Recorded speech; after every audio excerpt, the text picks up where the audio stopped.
Hello friends, இந்த வீடியோவில் பார்த்தீங்க அப்படின்னா 2025 இன்றைக்கி நடந்த குரூப் 1 கொஷினுக்கான ஆன்சர் கீ தான் பார்க்க போகிறோம். இந்த வீடியோவில் பார்த்தீங்க அப்படின்னா 50 வினாக்கள் பார்க்கலாம். அடுத்த வீடியோவில் மீதி இருக்க வினாக்கள் பார்க்கலாம். முதல் வினா பாருங்கள், ககன்யான் மிஷன் பற்றி கேட்டிருக்காங்க. கீழே இருக்க 3 கூற்றுகளில் எது சரியான கூற்று அப்படின்னு சொல்லி கேட்குறாங்க. இதில் பார்த்தோம் அப்படின்னா முதல் கூற்றும் மூன்றாவது கூற்றும் சரிதான், இரண்டாவது கூற்று மட்டும் தவறு. ஏன்னு பார்த்தோன்னா, இந்த விண்வெளி திட்ட பயிற்சி இஸ்ரோவில் இருக்க திருவனந்தபுரத்தில் நடைபெறலை. இஸ்ரோ திருவனந்தபுரத்தில் நடைபெறுகிறது அப்படிங்கிறது தவறு. திருவனந்தபுரம் வராது, பெங்களூரு வரும். ஸோ இதில் இரண்டாவது கூற்று தவறு. அப்போ இதற்கான விடை 1 மற்றும் 3 மட்டும் சரி, 2 தவறு. அடுத்து இரண்டாவது வினா பாருங்கள், கால வரிசைப்படி அடுக்குக அப்படின்னு சொல்கிறாங்க. அகமதாபாத் மில் வேலை நிறுத்தம் பிப்ரவரி 1918 நடைபெற்றிருக்கும். சாம்பிரான் சத்தியாகிரகம் 1917 நடைபெற்றிருக்கும். கேதா சத்தியாகிரகம் 1918 மார்ச்சிலிருந்து ஜூன் வரைக்கும் நடந்திருக்கும். அடுத்தது பார்த்தீங்க அப்படின்னா ரவுலட் சத்தியாகிரகம் 1919 ஏப்ரல் 16 பார்த்தோம் அப்படின்னா நடைபெற்றிருக்கும். அப்போ இதற்கான விடை காலை வரிசைப்படி எழுதணும் அப்படின்னா 2, 1, 3, 4 ஃபஸ்ட் ஆப்ஷன் வரும். அடுத்து மூணாவது வினா, கூற்று காரணம் கொடுத்துருக்காங்க. கூற்று 1940களில் சினிமா பிரபலமாக இருந்தது என்பது சரி. காரணம், சினிமா கலைஞர்கள் மூலம் அண்ணா தனது லட்சியங்களை அடைய முடிந்தது அப்படிங்கிறதும் சரிதான். ஸோ இதற்கு பார்த்தீங்க அப்படின்னா சரியான விடை அப்படின்னு பார்த்தோன்னா 1940களில் சினிமா பிரபலமாக இருந்தது. காரணம், சினிமா கலைஞர்கள் மூலமாக அண்ணா தனது லட்சியங்களை அடைய முடிந்தது. ரெண்டுமே கரெக்டான இதாக வரும். ஸோ சரியான விளக்கமும் கூட. அடுத்து நாலாவது வினா, தலைக்கோட்டை போர் டேஸ் என்றும் அழைக்கப்படுகிறது. ராககாசி தங்காடி போர் என்றும் அழைக்கப்படுகிறது. தலைக்கோட்டை போர் 1565 நடைபெற்றிருக்கும். அடுத்த ஐந்தாவது வினா, சிவாஜி சுதந்திர அரசாக முடிசூட்டப்பட்ட இடம். சிவாஜி ராய்காட் அப்படிங்கிற இடத்துல 1674 ஜூன் 6 முடிசூட்டியிருப்பார். அடுத்தது ஆறாவது வினா, சரியான வரிசையை தேர்ந்தெடுக்க அப்படின்னு சொல்கிறாங்க. ஸோ இதில் பார்த்தோம் அப்படின்னா இந்தோ பாகிஸ்தான் போர் 1971 நடைபெற்றிருக்கும். ஸோ அதை மார்க் பண்ணோம் அப்படின்னாலே கரெக்டாக போட்டுடலாம். 3, 4, 1, 2 அப்படிங்கிற சி ஆப்ஷன் ஆன்சர். அடுத்து ஏழாவது வினா, பின்வருவனவற்றுள் தகவல் அறியும் உரிமை சட்டம் 2005 நோக்கங்களை தெரிவு செய்க. இதில் பார்த்தோம் அப்படின்னா ஃபஸ்ட்டு செகண்டு இது இரண்டுமே இதோடைய நோக்கங்களில் வரும். மூணாவது மட்டும் தவறு. எதனாலன்னு பார்த்தீங்கன்னா இதில் உறுப்பு ஆர்டிக்கல் 13 அப்படிங்கிறது தவறு. ஆர்டிக்கல் 19 தான் சொல்லியிருப்பாங்க. ஸோ இதற்கான விடை பார்த்தோம் அப்படின்னா 1 மற்றும் 2 மட்டும் சரி, 3 தவறு. அடுத்து எட்டாவது வினா, இந்தியாவில் லோக் ஆயுக்தாவை நிறுவிய முதல் மாநிலம் எது? லோக் ஆயுக்தாவை மகாராஷ்டிரா ஃபஸ்ட்டில் நிறுவியிருக்கும், சி ஆப்ஷன். அடுத்து ஒன்பதாவது வினா, மாநில சட்டமன்ற உறுப்பினர் தகுதிகள் குறித்து பின்வரும் கூற்றுகளில் எது உண்மை? 25 வயது நிரம்பியவர்கள் சட்டப்பேரவைக்கு தகுதியானவர்கள் என்பது சரி. 30 வயது நிரம்பியவர்கள் சட்ட மேலவைக்கு தகுதியானவர்கள் என்பதும் சரி. பாராளுமன்றம் நிறைவேற்றிய சட்டத்தால் குறிப்பிடப்படாத என்பது தவறானது. அப்போ இதற்கான விடை பார்த்தோன்னா 1 மற்றும் 2 தான் சரி. குறிப்பிடப்படாத அப்படின்னு கொடுத்துருக்கனால மூணாவது கூற்று தவறு. அடுத்து 10வது வினா, சென்னை மாகாண சட்டப்பேரவை டேஸ் சட்டப்படி உருவாக்கப்பட்டது. இந்திய கவுன்சில் சட்டம் 1861 படி உருவாக்கப்பட்டிருக்கும், சி ஆப்ஷன். அடுத்து 11வது வினா, மாநிலங்களின் ஒன்றியம் என்ற சொற்றொடரில் இடம்பெற்றுள்ள ஒன்றியம் என்ற சொல் டேஸ் நாட்டின் அரசியலமைப்பிலிருந்து எடுத்தாள பெற்றுள்ளது. அமெரிக்க அரசியலமைப்பு அப்படிங்கிறதா சரியான விடை. மாநிலங்களின் ஒன்றியம் அப்படிங்கிற சொற்றொடர் கனடா அரசியலமைப்பிலிருந்து ஈர்க்கப்பட்டிருக்கும்.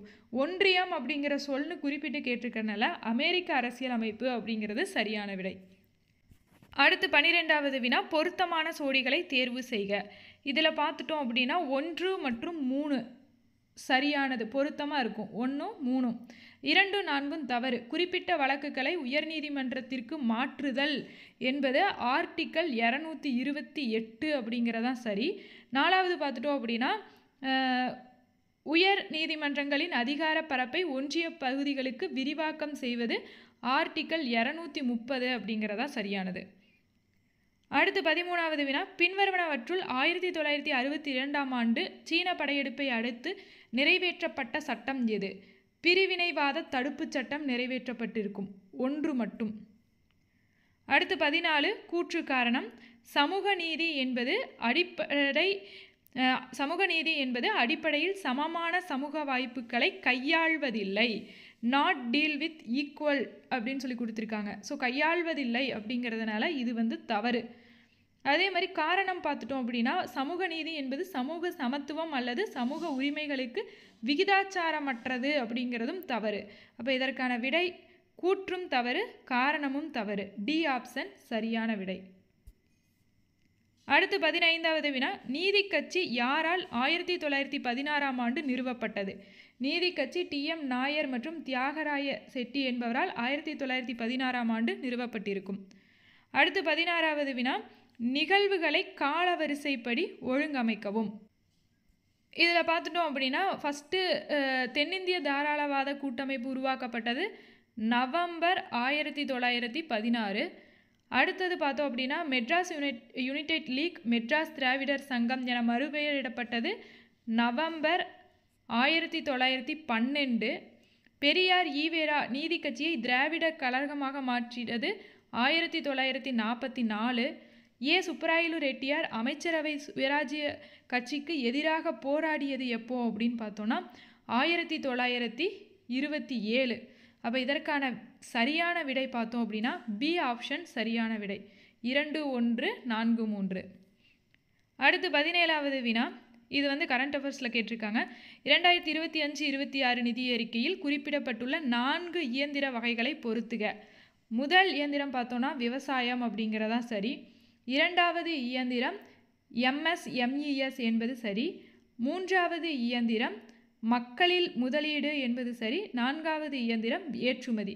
அப்போ இதற்கான விடை பி அப்படிங்கிறதா சரியான ஆன்சர்.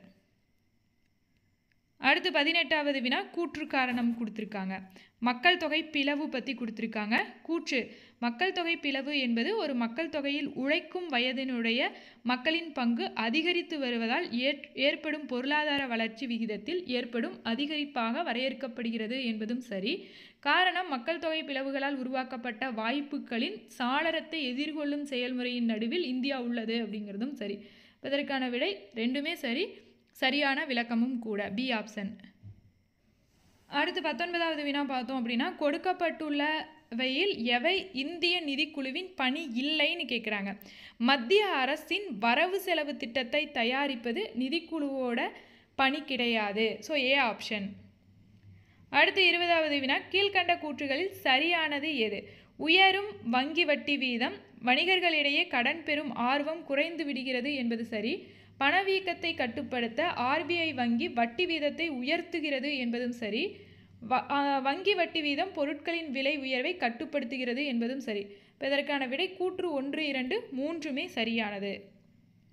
அடுத்து 21வது வினா, பின்வருவனவற்றிலிருந்து தவறாக இணைக்கப்பட்டுள்ளதை தேர்ந்தெடுக்கவும்னு சொல்கிறாங்க. இதில் தவறானது அப்படின்னு பார்த்தோன்னா 1, 3 தவறானவை. ஏன் 1, 3 தவறுன்னு பார்த்தோன்னா சென்னை மாநில பெயர் மாற்றம் சட்டம் நாடாளுமன்றத்தில் நிறைவேற்றப்பட்டது எப்போ அப்படின்னு பார்த்தோன்னா 1968. பேரறிஞர் அண்ணா ராஜ்யசபாவிற்கு தேர்ந்தெடுக்கப்பட்டது 1962. அதனால் 1 மற்றும் 3 தவறானவை. அடுத்து 22வது வினா, 1919ஆம் ஆண்டு இந்திய அரசு சட்டத்தை இறுதி செய்வதற்காக அமைக்கப்பட்ட கூட்டுத் தேர்வு குழுவை லண்டனில் சந்திக்க சென்ற நீதி கட்சி உறுப்பினர்கள் யார் யாருன்னு பார்த்தோன்னா இதில் TA ராமலிங்கம் மட்டும் வரமாட்டார். 1, 2, 4 அப்படிங்கிறதா சரியான விடை. Last option D option. அடுத்தது 23வது வினா பாருங்க. ரத்தம் சிந்தாமல் எதுவும் செய்ய முடியாது. ஜப்பான் 20,000 வீரர்களை தியாகம் செய்ய தயாராக இருந்தது. ரஷ்யாவை வென்றது. 15 கோடி இந்தியர்கள் இதை செய்தால் சுயராஜ்யம் கிடைக்கும் என்று கூறிய நபரை அடையாளம் காணவும். இவ்வாறு சுப்பிரமணி பாரதியார் கூறியிருப்பார். C option. அடுத்து 24வது வினா கூற்று காரணம் கொடுத்துருக்காங்க. குறள் கொடுத்துட்டு அதுக்கு காரணம் கொடுத்துருக்காங்க. உருபசியும் ஒவா பிணியும் செருபகையும் சேராதியல்வது நாடு. இந்த குறள் சரி. காரணம் நாட்டை வாழ்த்துவதையும் நாட்டு மக்களின் மேம்பாட்டை விரும்புவதையும் புலவர்கள் தலையாய கடமையாக கருதுகின்றனர். தன் நாடு மட்டுமின்றி எந்நாடும் சிறப்புற்றிருக்க விரும்புகின்றனர். கூற்று காரணம் இரண்டுமே சரிதான், ஆனால் இதற்கான சரியான விளக்கம் அல்ல. இந்த குறளிற்கான பொருள் இது கிடையாது. ஸோ இது சரியான விளக்கம் அல்ல. டி ஆப்ஷன் வரும். அடுத்து 25 எல்லாம் பார்த்தீங்க அப்படின்னா மேக்ஸ் கொஸ்டின்ஸ். இது எக்ஸ்பிளனேஷனோட அடுத்த வீடியோவில் பார்க்கலாம். கூற்று பாருங்க. சுற்றுச்சூழலில் நைட்ரஜனை அதிகமாக ஏற்றுவது இயற்கையான நைட்ரஜன் சுழற்சியில் ஏற்றத்தாழ்வை உண்டாக்குகிறது என்பது சரி. காரணம் இது சுற்றுச்சூழலில் கலந்து மாசு ஆக மாறி மற்ற கரிம சேர்மங்களுடன் வினைபுரிகிறது என்பதும் சரி. இப்போ ஏஆர் இரண்டுமே சரி, சரியான விளக்கமும் கூட. B option. அடுத்தது 30வது வினா. பருவக்காற்று பற்றிய கூற்றுகளில் சரியானவற்றை தேர்ந்தெடு அப்படின்னு கேட்குறாங்க. மான்சூனில் கேட்குறாங்க. இதில் பார்த்துட்டோம் அப்படின்னா ஃபஸ்ட்டும் தேர்டும் கரெக்டு. அப்போ இதற்கான விடை 1 மற்றும் 3 சரியானவை. 2 ஏன் தவறு அப்படின்னு பார்த்தோன்னா, கடலோரத்தில் இருந்து தூரம் அதிகரிக்கும் போது மழையின் அளவும் குறைகிறது. கடலோரத்திலிருந்து தூரம் அதிகரிக்கும் போது மழையின் அளவு குறைகிறது அப்படிங்கிறதான் சரியான விடை. அடுத்து 31வது வினா. எது கரெக்டாக தவறாக இருக்குது அப்படின்னு சொல்லி கேட்குறாங்க. கீழ்கண்டவற்றிலிருந்து தவறாக இணைக்கப்பட்டதை தேர்ந்தெடுக்கவும் சொல்கிறாங்க. 1, 2 சரியாக இணைக்கப்பட்டுள்ளது. 3 தவறு, 4 தவறு. 3க்கான விடை சித்தார்ந்த தேப் அப்படிங்கிறதும் 4க்கான விடை மீனாட்சி திவான் அப்படிங்கிறதும் தான் சரியானது. அப்போ இதற்கான விடை பார்த்தோம் அப்படின்னா 3 மற்றும் 4 தவறானவை. டி ஆப்ஷன் சரியான விடை. அடுத்து 32வது வினா. பொறுத்துக கேட்குறாங்க. இதில் பொறுத்துக பார்த்தோம் அப்படின்னா சங்கு வளையல்கள், அழகன்குளம், உரைக்கிணறு, வெம்பங்கோட்டை, ரோம் நாணயங்கள், துலுக்கார்பட்டி, வெள்ளி அச்சு, கீழடி என்பதாகும். அப்போ இதற்கான விடை டி ஆப்ஷன். அடுத்து 33வது வினா. மத்திய செயலாட்சி துறையின் பகுதியாக இருப்பது. Union executive consist of. So இதற்கான விடை பார்த்தோம் அப்படின்னா அமைச்சரவை குழு, குடியரசுத் தலைவர், குடியரசு துணைத் தலைவர். இந்த 3ம் மத்திய செயலாட்சி துறையின் பகுதியாக இருப்பது. மத்திய செயலகம் அப்படிங்கிறது வராது. அப்போ இதற்கான விடை சி ஆப்ஷன். 1, 2 மற்றும் 4 மற்றும். அடுத்து 34வது வினா. போக்சோ சட்டத்தின் கீழ் ஒரு குழந்தையின் வரையறை என்ன? 18 வயதிற்கு உட்பட்டவர்கள் என்பதாகும். C option. அடுத்து 35வது வினா. சட்டத்தின் பெயர் கொடுத்து இயற்றப்பட்ட ஆண்டு கொடுத்துட்டு பொறுத்த சொல்கிறாங்க. மருத்துவப்படியான கருக்கலைப்பு சட்டம் 1971, தேசிய உணவு பாதுகாப்பு சட்டம் 2013, மாற்றுத்திறனுடையோருக்கான உரிமைகள் சட்டம் 2016, மனநல பராமரிப்பு சட்டம் 2017. அப்போ இதற்கான விடை பி ஆப்ஷன். அடுத்து 36வது வினா. மேட்ச் த ஆர்டிக்கல் கொடுத்துருக்காங்க. சட்ட விதிகளை பொருத்த சொல்லியிருக்காங்க.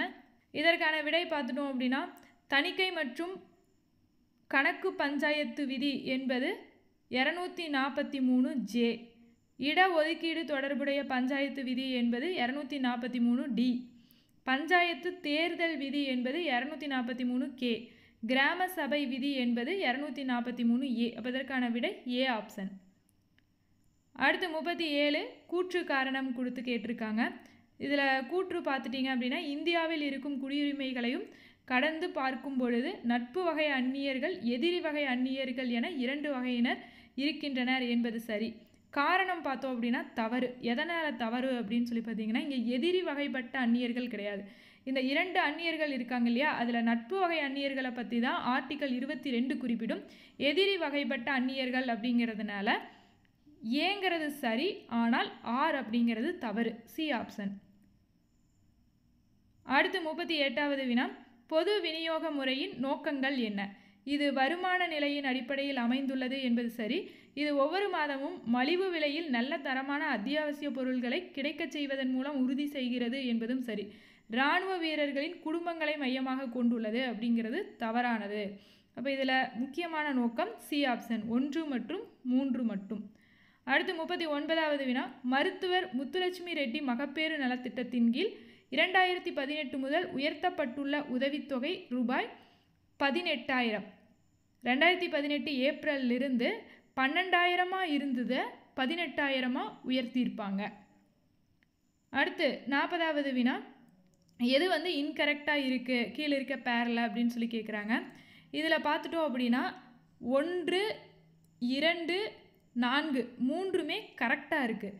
பிரதான் மந்திரி ஜன் விகாஸ் இதுதான் பார்த்தோம் அப்படின்னா தவறாக பொருந்தியுள்ளது. இங்கே அகதிகளின் சமூக பொருளாதார வளர்ச்சின்னு கொடுத்துருக்காங்க இல்லையா, இது வந்து சிறுபான்மையினர் அப்படிங்கிறதா சரியானது. அப்போ இதில் தவறாக பார்த்தோம் அப்படின்னா 3 மட்டும்தான் தவறாக அமைந்துள்ளது. அடுத்தது 41வது வினா, கூற்று காரணம் கொடுத்து கேட்குறாங்க.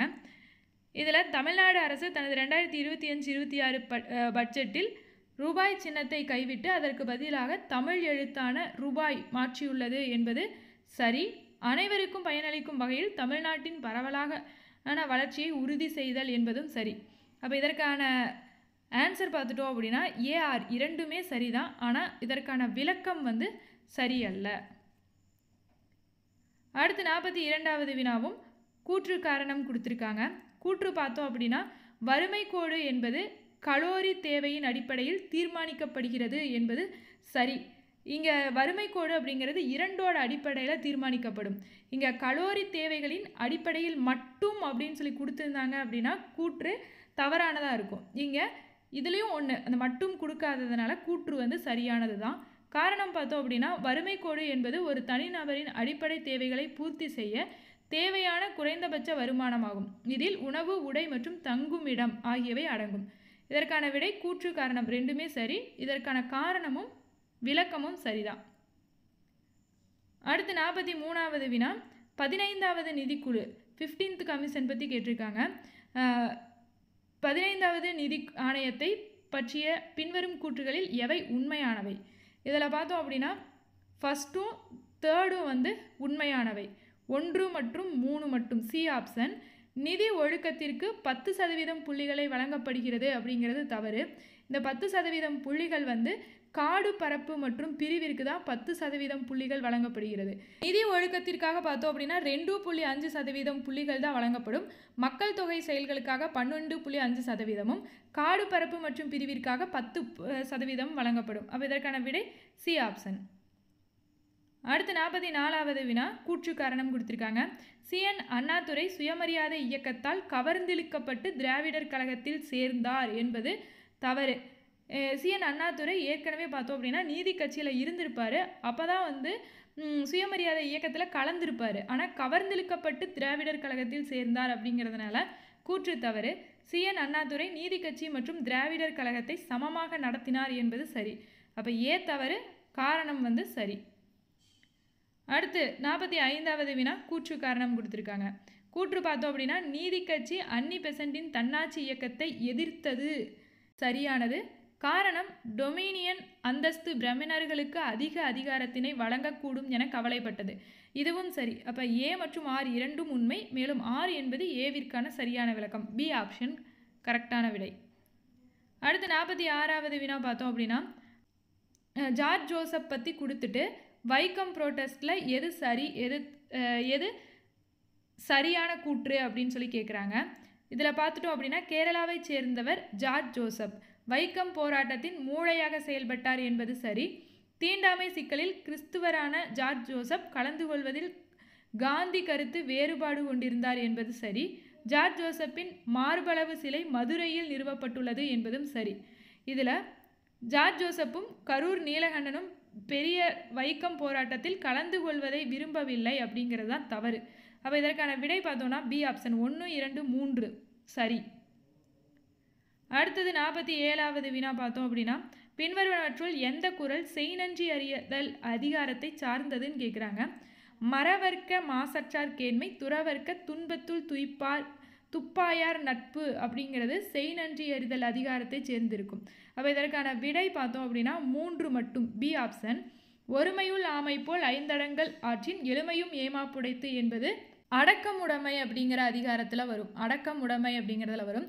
தகுதி என ஒன்று நன்றே பகுதியால் பார்ப்பட்டு ஒழுகப் பெறின் என்பது நடுவு நிலைமை என்னும் அதிகாரத்தில் வரும். செய்நன்றி அறிதல்ல 3 மட்டும்தான் வரும். அடுத்து 48வது வினா பார்த்தோம் அப்படின்னா பின்வருவனவற்றுள் பொருத்தமானவற்றை தேர்ந்தெடுக்க. பழங்காலத்தில் தமிழர்கள் திருமணத்தில் மணல் பரப்பி விழா எடுத்தனர் என்பதை அகநானூறு குறிப்பிடுகிறது என்பது சரி. அடுத்தது மணமகன் வீட்டினாருக்கு வரதட்சணை கொடுக்கும் வழக்கம் இருந்தது பற்றி நன்னூல் குறிப்பிடுகிறது என்பது சரி. இதற்கான விடை பார்த்தோம்னா 1 மற்றும் 3 சரி.